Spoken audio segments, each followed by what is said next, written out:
listener-supported radio, and now we return you to your host.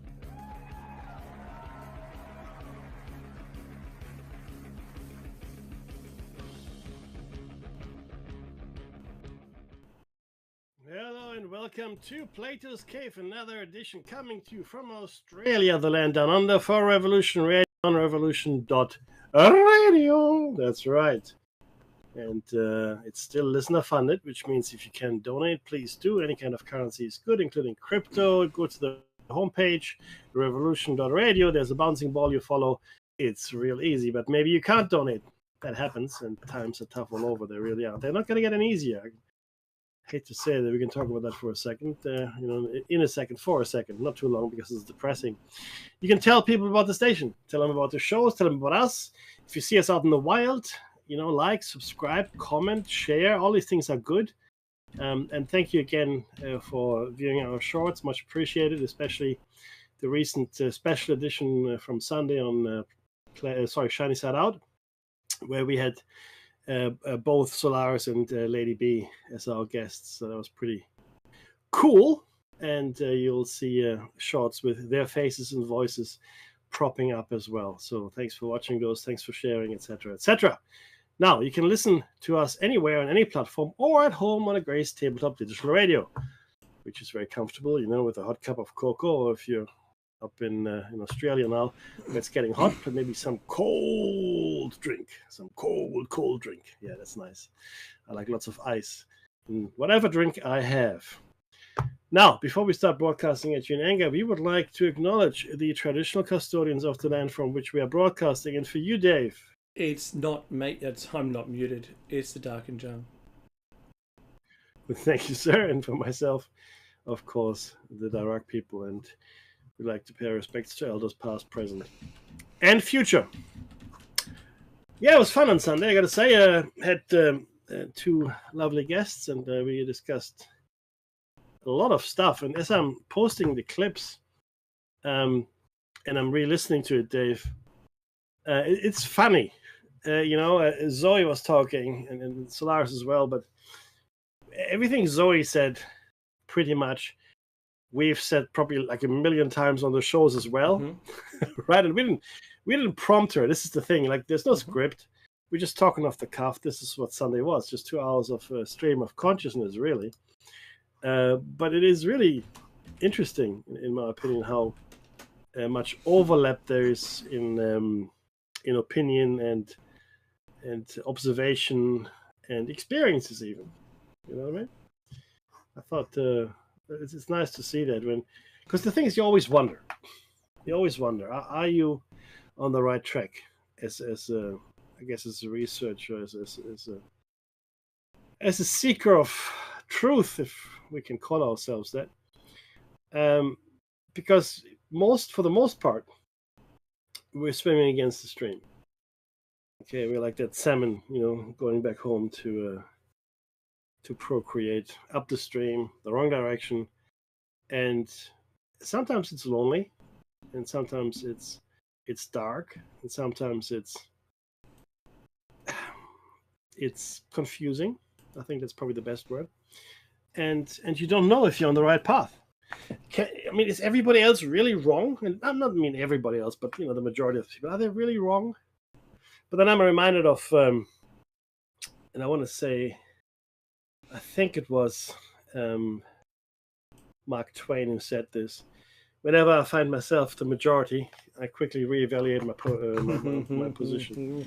I think it was Mark Twain. I might be wrong. I do apologize. I'll look it up in a second.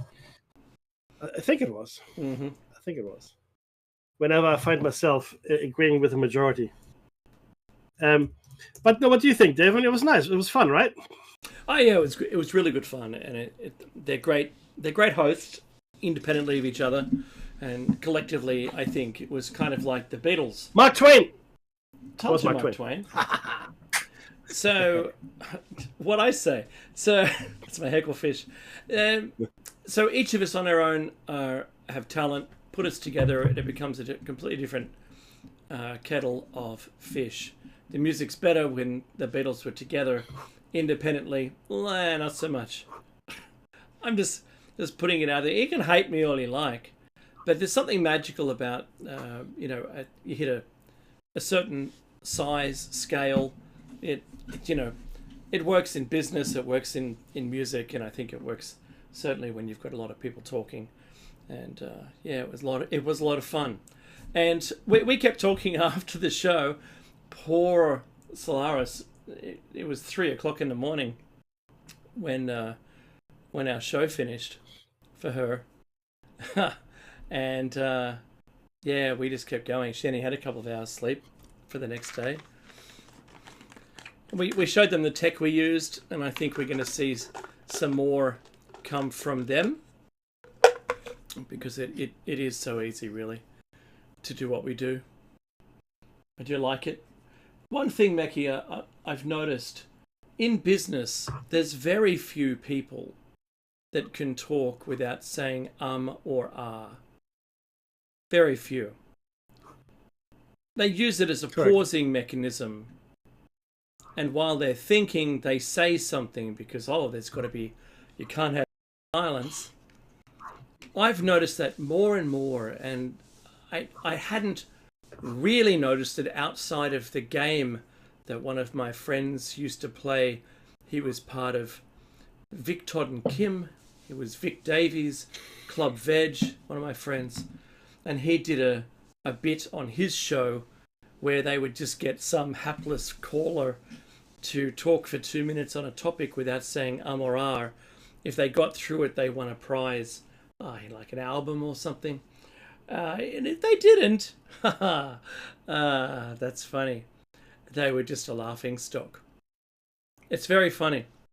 I taught my daughter how to do that, and she won a public speaking thing in primary school, of all places. And she went into regional as well. And I think it was that confidence that you've got when you don't say or are. You're stacking the words in advance of saying them.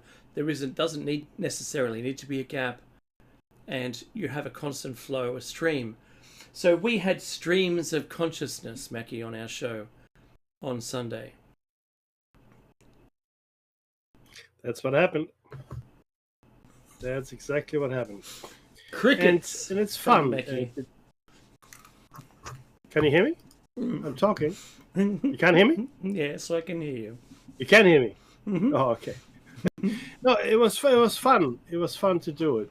And like I said, it was interesting to see how much correlation and agreement there was. And we found this over the years. We had, lots of guests, very serious researchers that had been doing this for decades. And we always asked them, how did you get here? Or, where did you start? And everybody had a different starting point. The people, had different interests, and but they all arrived at very similar stations when after many years of research, and many people came to the same conclusion, and the fundamental conclusion was that everything is connected. Okay, there are no unconnected phenomena, right? And one other thing, I don't like to call these things that we discuss and investigate and research and talk about supernatural or paranormal or anything like that, because in my mind, they're just part of the natural world. It's a part that we maybe have chosen not to understand anymore. If you look at some of the more primitive, in inverted commas, peoples of the world that are much closer to nature, they don't view it as something separate, as something apart. It is very much part of life, right? We call them superstitious, and uneducated and all kinds of things. But you know what? Maybe, not even maybe, I think they have a much deeper understanding of the mysteries of life. I think they are more advanced in these things than we are, right? And one of those belief systems is animism. Now, what is animism? Animism is pretty much the idea that everything has a spirit. Okay, everything, a plant, an object, a person, right? A river, stone. It doesn't matter. Everything is possessed by spirit as part of the great quantum field, if you will.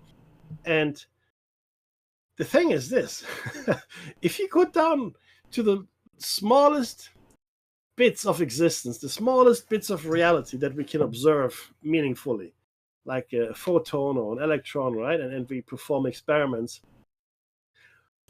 It does seem as though as these things are possessed by a will or by an awareness, right? It always comes back to the double slit experiment, where if you measure the path, it conforms to what you expect.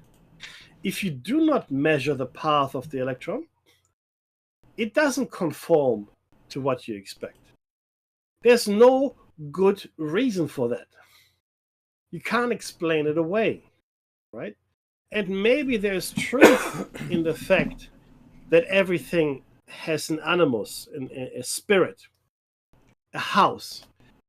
Dave, have you ever walked into a house and thought, "Oh, it's a home. It feels like a home and has good vibes." Conversely, have you ever walked into a place where you thought, "Oh, geez, I don't feel comfortable here at all. This feels wrong." Have you ever had those feelings? Yeah, totally. So the warmth of a well-loved family's house versus a desolate, barren landscape that it's got walls, but it means nothing. It feels nothing. Yeah, exactly. I think some people believe that we have to work to get a soul. I don't know if I agree with it, but I do believe that you have to work on having a good spirit or having good spirits around you by treating things well and just being for want of a better word, a good person. I'm still working really hard on that. I'm not, but I am trying. And the movie Spirited Away is probably one of my favorite movies of all time, where everything does have a spirit. From a cucumber to a river to a radish, it doesn't really matter, right? And this girl is sort of stuck in the spirit world, and the film chronicles her adventures over a number of days when she's trying to free her parents, and the general notion of and when I watched that movie for the first time, this was back in 2000 in the cinema, it felt so familiar. I can't. It's similar to the dream I described a little while ago. I felt comfortable. That world looked very comfortable to me. Like I love this. I love the whole feel of it. But if it's true that there's a spirit in everything, right? Then a lot of the things that we see would make a lot more sense. Now, in the West, we've discarded this notion of the spiritual, and we've sort of shoved it to the side. It's not something that you can investigate meaningfully unless you're a parapsychologist. So we just say, nah. If we can't slice it up and weigh it and measure it in some kind of meaningful way, not interested, right, Dave? Just like the observer effect, Mackie. That's what they said. The double slit experiment was. That's all it is. It's nothing to worry about. You don't even have to think about it. Don't overthink it. It's just the observer effect.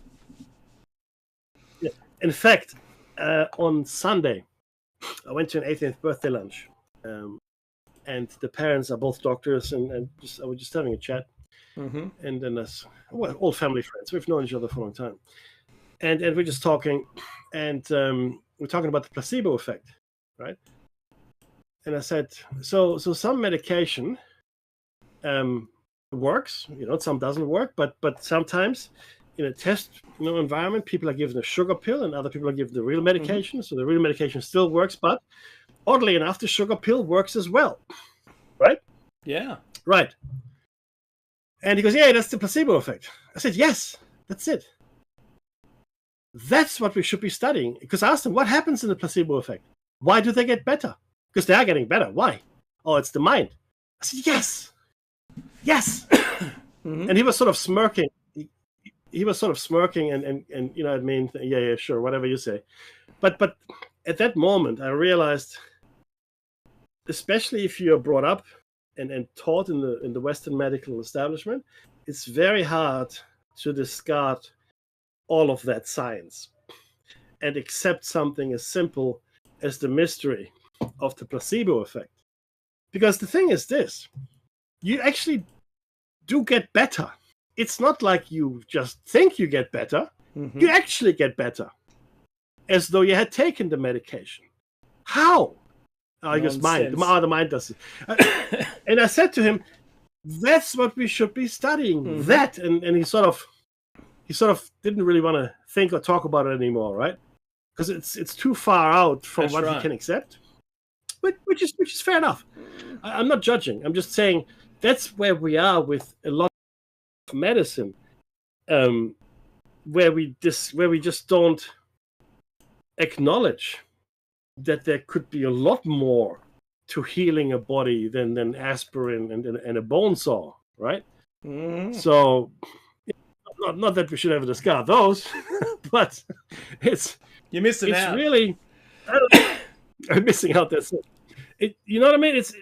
We have closed ourselves off to a whole chunk of knowledge that is there, right? And even if you make fun of it and belittle it and all that, it's still worth looking at it. You know, Isaac Newton, after he did the gravity and the calculus and a whole bunch of stuff and the laws of motion and whatnot, right? You know what he did? He spent the rest of his life writing on the treatises of spirituality. Okay? He wrote volumes on spirituality. Why? Right? Now, maybe he realized there's more. And maybe he realized that he can only go so far. Maybe our physical sciences can only go so far. Right? Even if we advance to amazing levels where it seems like magic, right? Even that will not reach the ultimate, sources of knowledge potentially. We have to focus on the mind, on consciousness. I mean, where does consciousness come from? I don't know. I mean, I am conscious. I'm aware of myself. I'm aware of you. I can identify myself in the mirror. And you know what's... Oh, consciousness. I saw this compilation of funny videos. And these are pets, dogs and cats. Dogs and cats, a monkey too. And their owners had cakes in the shape of whatever the animal was. Oh. Right? So a dog had a shape. So they had a cake shape of a dog, they had a cake shape of a cat, they had a cake shaped like a monkey. And the monkey or the dog and the cat, they were sitting right next to the cake. Mm-hmm. And then the owner, or whoever, cut into the cake. The cat attacked the owner. The dog was yowling and trying to bury its head in under its paws under the ground, right? And the monkey was just falling backwards in terror when that happened.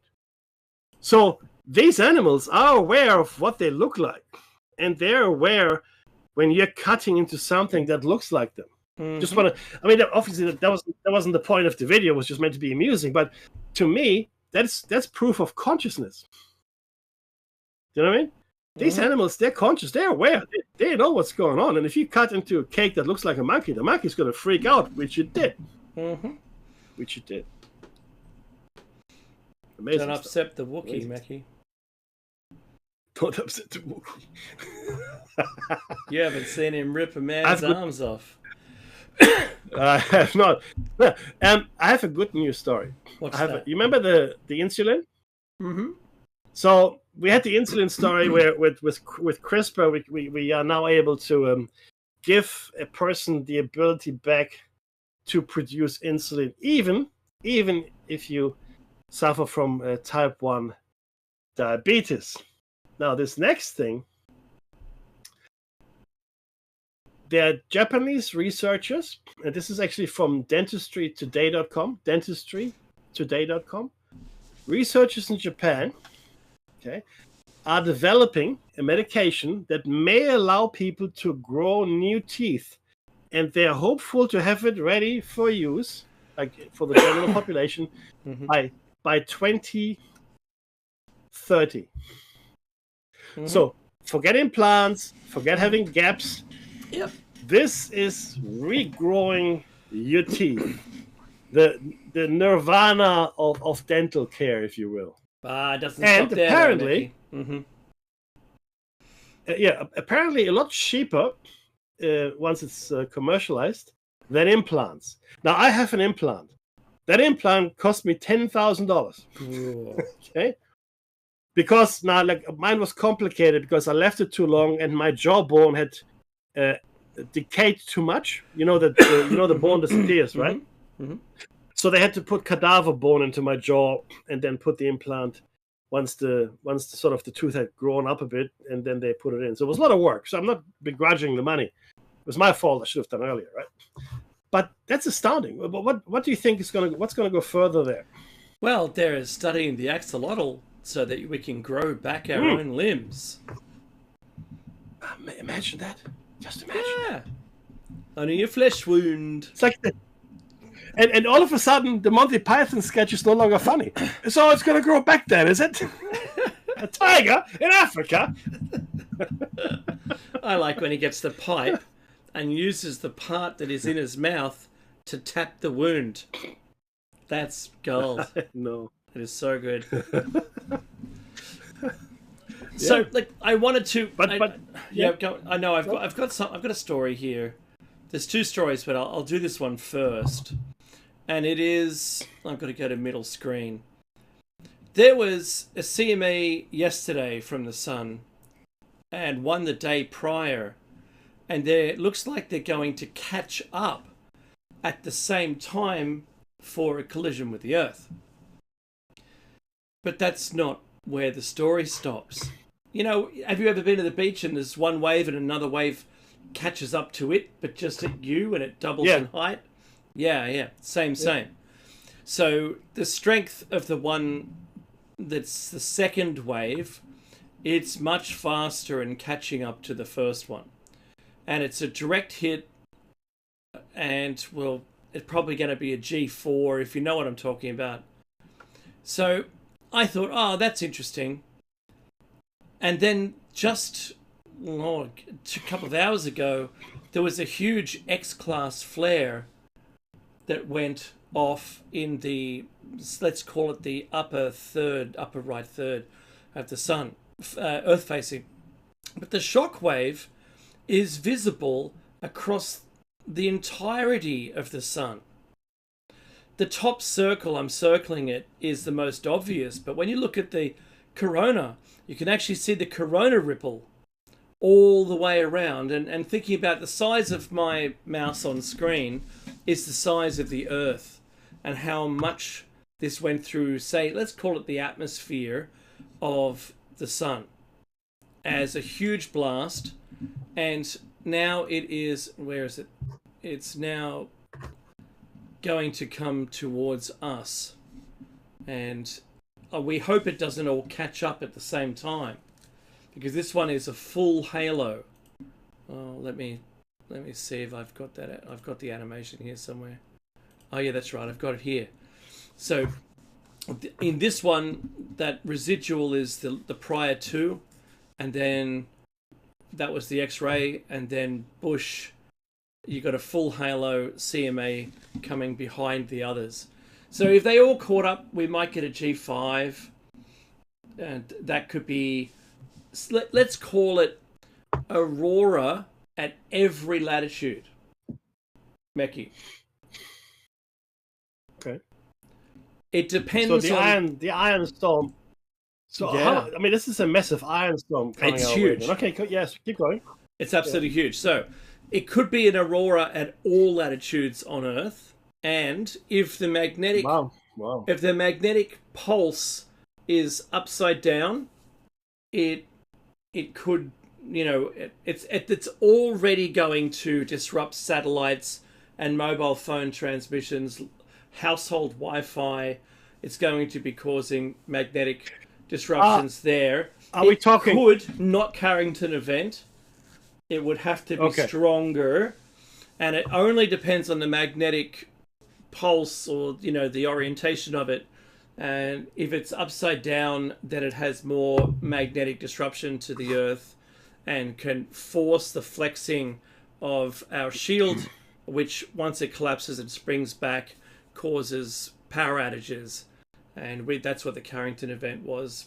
We might lose some transformers, we might lose small things. But I was listening to a guy who was talking about his cell phone and saying that they've not been tested outright, but for the most part, if there was an EMP, your cell phone would still be operational, but the infrastructure wouldn't. Because it takes a lot of copper wire to generate an electric current. And so the infrastructure is, today more of it is connected via fiber, so we're actually more resilient than we've been in the last 40 years. But I kept thinking to myself, it was just one of those little, you know, wake-up moments when you touch a hot pan by mistake, or the iron when you're doing some ironing, or the water was too hot and you didn't realize, or you splashed some hot water when you were making yourself a coffee or a tea in the morning. That little wake-up jolt was just how close are we to another Carrington event. Wow. And what are we going to miss? See, that would be catastrophic. Yeah, well, what would I would miss a lot of things. You know, civilization. Well, civilization. Arguing with people on the internet. There was actually a great movie with Johnny Depp, and I can't remember what it was called, where essentially all electronics just stopped working. They achieved singularity. Oh. And in order to destroy the artificial intelligence, they caused a massive EMP in the world. That's what or you'd have to such. do.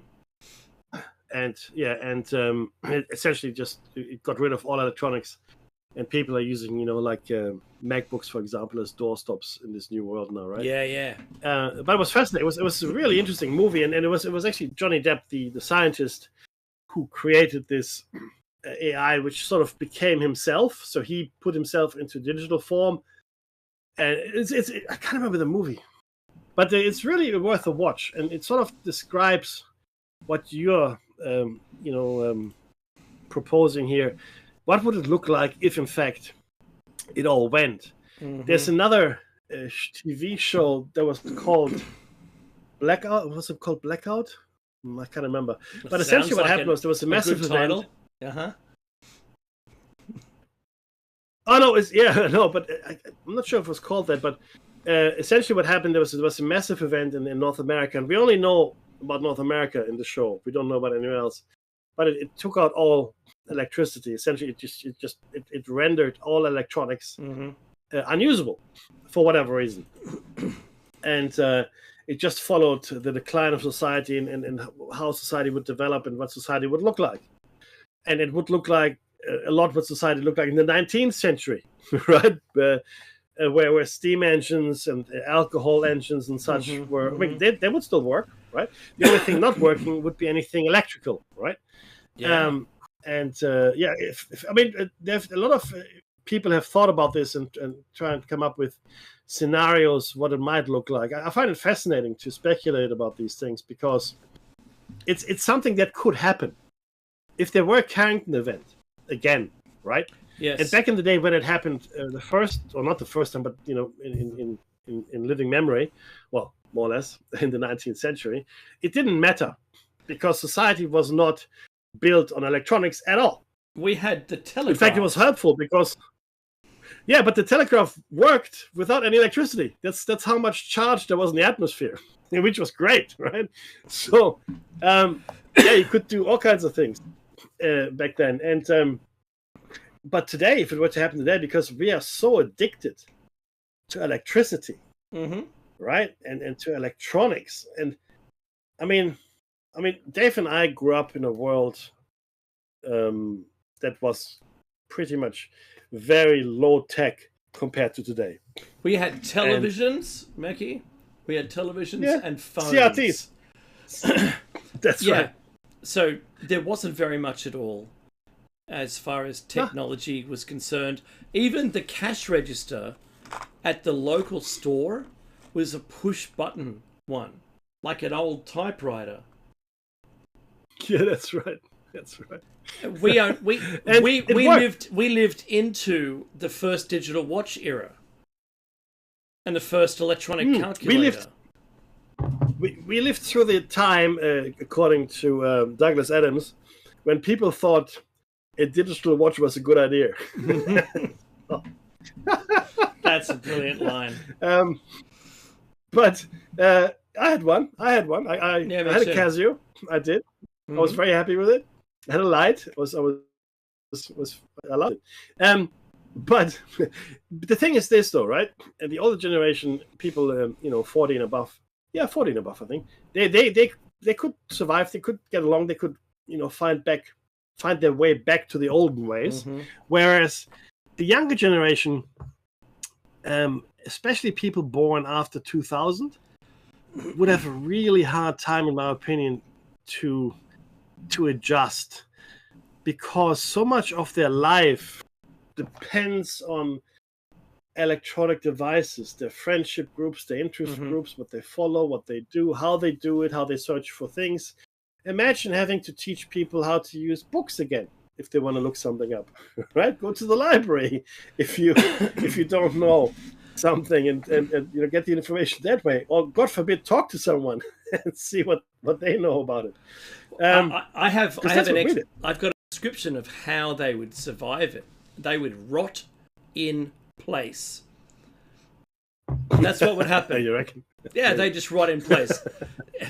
Like you've watered them too much, They just mold up and then decay. I don't think they'd even get up. Why did you sugarcoat it for us a bit more? Oh, what a wonderful image you conjure, my friends. But yeah, look, I agree with you. I think you're right. I think that's exactly what would happen. I think, Mackie, I would be sharpening all of the sharpening things. Not saying what they are. It's probably would get banned. And I would be enabling all the things that I thought that I could do today, pre-event, and to be able to survive. First thing you need to do when there's no power is use any cash that you have to purchase seeds. Buy them all. Just buy them all. If you're the only person who has food bearing seeds, try heirloom if you can, because you have to survive at least one crop away from planting. Because the seeds today, the Monsanto ones, or Bayer, or whoever they are, today you only get the one generation out of them. You plant them, it grows, and the seeds aren't fertile. They're not viable seeds from the output. So, you have an orange tree, whatever, it doesn't produce orange trees after the orange tree is grown. It makes oranges, but their seeds are useless. It's a very strange place we live in, where they think that that's really important, to keep selling seeds to everybody. Yeah, exactly. That's how they make their money, right? Yeah, it is. Yeah, because in the olden days, and this is what they're trying to break, the farmer would do something called seed saving. So they would plant, and they would harvest, and 5-10%, whatever the percentage was of the grain of the seeds, they would put aside for next year for the planting. That's right. Or for 4 years in the future. Whereas now with these things, you can't do that because they won't germinate. That's right. I mean, they produce a crop, and then they got a kill switch. That sounds familiar. And that's it. You're done. You have to buy more seeds from Monsanto, because that's how Monsanto makes their money. What about the guy that got sued by Monsanto, Mackie, because there was plants growing on his lot where the seeds had blown over onto his lot? Yeah. So terrible. This actually happened in the States. The thing is, he didn't want anything to do with GMO, genetically modified crops. Anything. Just didn't want it. Didn't want to have anything to do with it. And Monsanto had a farm next to his, well, not next to, a little bit further. But what happened, some of the Monsanto crop dust or seeds or whatever, they blew over to his farm. and they started to take root. And obviously, part of his crop was now Monsanto crop. And he said he didn't. He said, I don't want this. Can you please make sure that this doesn't happen? I don't want you to contaminate my fields. Right? Essentially, went to court. Oh, God, love the legal system, right? It went to court, and he lost. He was now liable to pay Monsanto a royalty for the crops he didn't want in the first place. Okay, and never mind that they had contaminated his seeds. That's right. They were no longer germinating. Yeah, naturally for the next generation. So he is the damaged party, but the courts, and that's why you got to love the justice system. The courts ruled in Monsanto's favor. Not that was a shock. It sounded like he had Lionel Hutz defending him. Oh, you forgot your bag, and it's just full of shredded newspapers. Oh, you gotta love it. Simpsons gold. Anything the Simpsons can't do. That's right. Oh, look, back in the day, the Simpsons, like in the 90s, I gotta be honest, the best Simpson episodes are in the 90s. Yeah, but that's exactly right, and this is why now I think, especially in more affluent countries, in more affluent neighborhoods of those countries, people are more aware and they're more interested in heirloom anything. That's right. So for the longest time you couldn't find it, but now you can. Heirloom tomatoes are big, right, at the moment. That's right. But you can you can find heirloom anything, really, if you want to, right? And that's just a sign that I think people really miss the olden days, at least the romanticized version or the notion of the olden days they have in their head.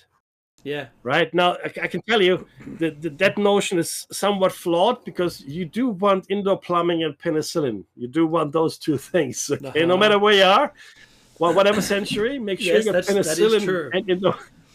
Right. Because the romanticism sort of stops with the outhouse. Because I've used outhouses when I went to visit my relatives in East Europe. It's not that much fun. Thing. No. And in Australia, there's going to be something under the toilet seat that gets you. So, that's the truth. But Mackie, you talked about, you said something really cool then, and it was about people wanting and wishing for the past to be true in now. And I have a news story here, which I don't know if you've been aware, but Anthony Albanese was rumored to have had a hot mic on when he was talking about staying in power. I don't know where he got that idea from, but the Xi and Putin were talking about being able to just harvest people's organs and live forever. There's technology now, you can live forever. And I don't know, maybe he was downwind of the idea, or he found a meme or something, who knows. And I found this story. This is the Parliamentary Education Office, and it has the question, for those Americans who don't understand Australian politics, I think it's really important. It says, how long can the Prime Minister stay in the job? Thanks for your question. There's no limit. Says there is no limit. Thanks, but there is no limit to the amount of time that someone can be Prime Minister in Australia. The Prime Minister would lose their position if their party votes to change the leadership, their party does not win government at the federal election, they lose their own seat at a federal election. That's happened many, many times. And the other one is they decide to resign. That's it. Yeah. Yep. So you could have a prime minister for 30 years if you wanted to. Yeah, you could. Yeah, totally. It wasn't what the John Howard, I think, was the record holder, and he was talking about breaking the record. He wants to stay in power all that for whatever time it is, and it's like, wow. Well, good luck. Oh, look, you've got to have goals. but he doesn't look like he wants to That's quit true. anytime soon. Now, all it does is remind me that you've got Putin, Xi, Trump, and now our little one. We've got a little prime minister, and what he wants to do is also stay in power. Is there The thing a is theme? this, though. There's kind of a theme there. There's definitely a theme, but this is the problem, right? In Australian politics, you don't vote for the person. So in America, for example, you vote Trump because that's the head of, Or anyone the but presidential Trump, elections depending on who you are. or anyone but Trump. But in America, the presidential elections are about the person, not the party, the person, right? And in some other elections, you also vote for the person, right? In Australia, you vote for the party. And, Albanese is the leader of the Labour Party now, right? So he's prime minister because he's the leader of the party. But if the party decides they don't like him anymore, and this has happened to us in recent history quite a bit, if they don't like him anymore, they can remove him. And then the next person jumps up and becomes prime minister, even though we never voted for that person. That's right. We never had a chance to contemplate what would happen if that person. That's how we got ScoMo, right? That's how we got from marketing. Scotty, That's right. Scotty from marketing. And we never voted for the guy. He just stepped in when they got rid of the other guy. So that's in my opinion, that's a bit of a flaw. But by the same token, you're only as secure as the party apparatus, right? Wants you to be. So it's a little bit different to elsewhere. And I think it does tend to keep the leaders a bit more honest because they know, if they are rubbing too many people the wrong way, it's all over, right over. And on top of that, we have a governor. Now, the governor is a unique position in ex-colonial setting type countries. Like now, Canada doesn't have a governor, as far as I know. But we do. Now, what does the governor do? Because our head of state is the king at this point, the king of England. Actually, Canada might have a governor. Now, the head of state would normally be the president in other countries. And then, the head of government would be the chancellor or someone. But we don't have that. So the head of government or the ceremonial head is the governor, the representative of the monarchy. And that person can and has dismissed prime ministers. Gough Whitlam. In fact, Gough Whitlam was dismissed. It was the anniversary of that today. 50 years, right? That's right. Yeah, 50 years ago today. That's exactly right. Nothing will save think about the that for a Governor second. General. That's right. God save the Queen, but nothing's going to save the Governor General. That's right. So that's the thing, right? So it's a slightly different system. Again, I don't think it works very well, and any two-party system doesn't work well. We need to get away from that. But yeah, it's fascinating stuff, Dave. These political considerations here, and what happens and what doesn't happen. I do want to say a couple of things here. There has been a super typhoon again, Feng Wong. Okay, this is the second one in a week that hit the Philippines, 100%.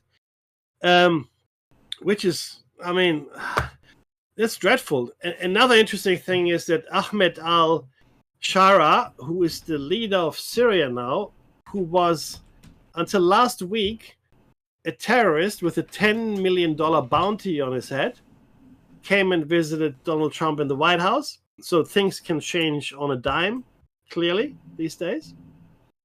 I thought that was fascinating, to be honest with you. And there are a lot of, what's the word? There are a lot of natural catastrophes. There's also a tornado in Brazil. Yeah, I saw that. That killed and injured hundreds.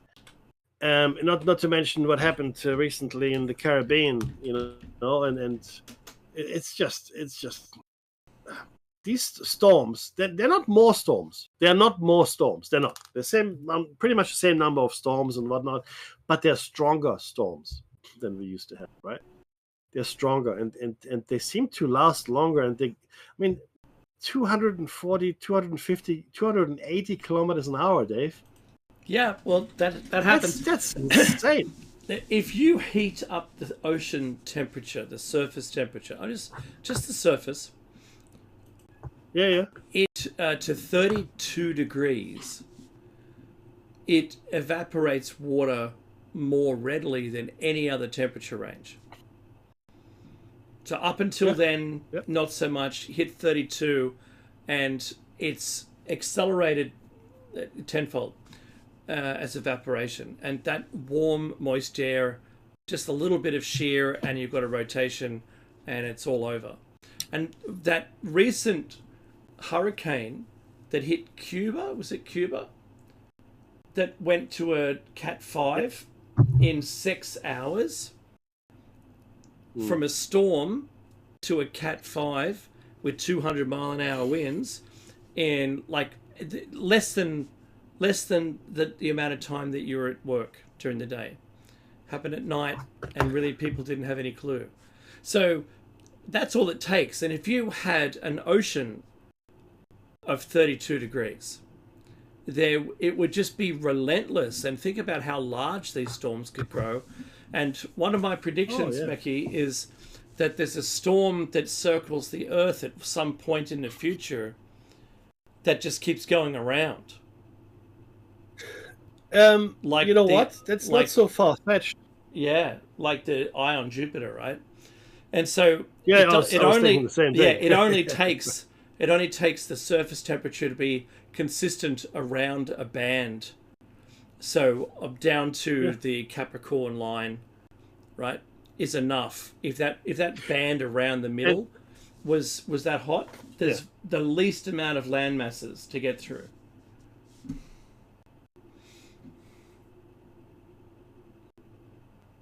And Mecky's audio is going to catch up again. Are you there? Yep. Okay, something happened. Don't worry about that. Oh, good. No, but look, you're right. And the thing is this: as the changes take effect and become permanent, temperature, etc., moisture, relative moisture in the air, you know, the whole system changing, we will reach a point where we will no longer be able to predict anything because we don't know. Even now, I think I said this last time.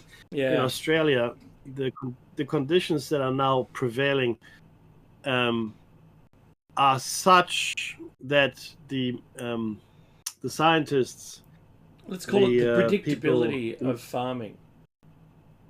The meteorologists are no longer able to give us an accurate forecast because they have never seen anything like this, and they don't know how it's going to play out. So they don't have any models that can predict the outcome here, and this has to do with La Nina and El Nino conditions prevailing both at the same time. So hot, yes, but also wet, but also cold. You know, Arctic blasts from the Antarctic as well, Antarctic blasts. So predictions for the weather, they actually said this. We can't give you any accurate predictions. I thought that honesty was refreshing. Really was refreshing. But, okay. The modeling that our weather models do, like they have run 7 different ones, and the one that not the outliers, but the majority agrees. It's like a vote, but that's the one that they choose. Now, we were able to predict the recent Queensland supercell tornadoes, supercell storms, to within a 30 kilometer patch, and these supercells were pretty big, but we were able to do that a week out, 1 week out. Not the people doing the prediction, but the modeling, where it works, because it doesn't work everywhere, I agree. But I've got to argue something here, Mecky, that seems a little out of place. What if there's weather wars going on right now? What if there's a technology where I see. One country against another, sabotaging it with weather? Because if you had the weapon, you'd use it. I'm sure you would use it.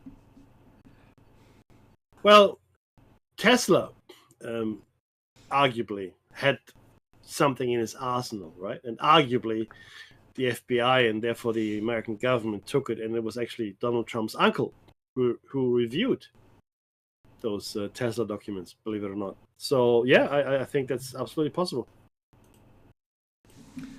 Because I watched a couple of Doppler radars, and I know that there's a technology to be able to, expand the troposphere and then suddenly turn it off, and it springs back, and you get a column of air coming down, which is super cold because it's from above, and that spreads out in all directions when it hits the ground. You see, and they've used that to protect the eastern seaboard from storm fronts because it disrupts them. It's no longer warm, moist air getting sucked up. It just becomes this cold air, and it just kills them, kills those thunderstorms. Mm-hmm. So if there was, if it's on a larger scale, satellite-borne tech, not even directed energy weapons, just being able to manipulate a storm or generate them or guide them or do something, that's a powerful weapon on its own. There's no evidence that you did it. Yeah, it's incredible, absolutely. And in fact, what we're witnessing right now might actually be the result of that abuse of that kind of tech, potentially, right? More than anything else, more than human interference. Again, we don't know how we affect the environment. We don't know what the nuclear tests did to the atmosphere. We don't know what the constant electronic background noise does to us or the environment. Mm-hmm. We do know that whales and dolphins beach themselves a lot more than they used to. That's a fact, right? So we don't know. And we also know that a lot more deep sea creatures like oarfish seem to, and giant squid seem to wash up more often than they used to in the olden days. So all of these are all true things. What does it mean? I don't know. Now, I know we're coming to the end of the show, but there's something I do have to say, which and I kept it till the end. The shutdown is almost over. Yes. Good for you, America. I think that's brilliant. 40-odd days.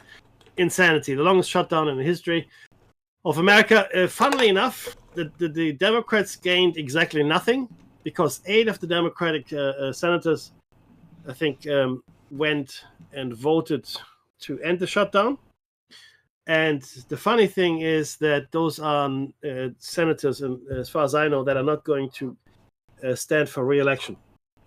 So, because last time the Democratic base wasn't very happy. So what this means now, unfortunately, is that the health benefits that people have had are no longer going to be there by the end of the year, because that is now a thing of the past. That's gone, and but on the bright side, air traffic controllers are back, government employees are being paid again, SNAP benefits are back, etc., etc. But overall, in my opinion, the American people they're losing.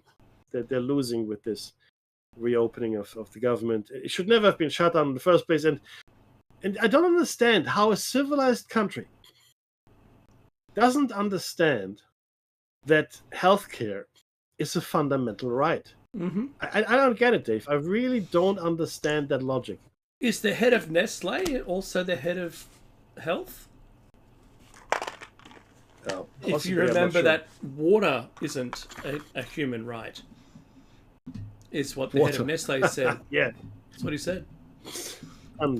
Unbelievable. What if, Mackie? What if those senators are now doing this with all their cash that they got? Maybe they were bought to cross the aisle. Honestly, I think what happened was that Schumer told the people that are not going to be reelected anyway. He told them, "Hey guys, just cross the aisle so we get this going, and then we get a thing voted for the next time around." Mm-hmm. I think I think there was some shady deal done in the back, and they're now calling for Chuck Schumer to resign. I think it couldn't come sooner. We might see the end of the filibuster as well, because that bill will get presented. Don't think so. I think the bill's going to get presented. It needs 218 votes. Yeah, but the Republicans know that's shooting yourself in the foot, right? Now, if there are no more elections ever, then okay. If there are elections that the Republicans lose, they lose all power. Then the minority, and that's the music, I think. Thank you so much for listening. This has been Plato's Cave. Please donate if you can, and if you see us out in the wild, like, subscribe, share, comment, all good. I'm going to go through the comments tonight and tomorrow. Thank you so much for listening and watching, most importantly. And Dave, what do we say? Be safe, everyone.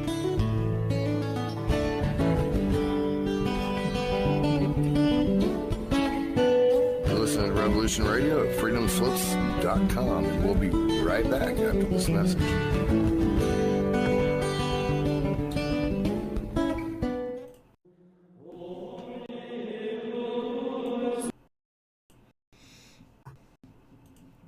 Hey, dude.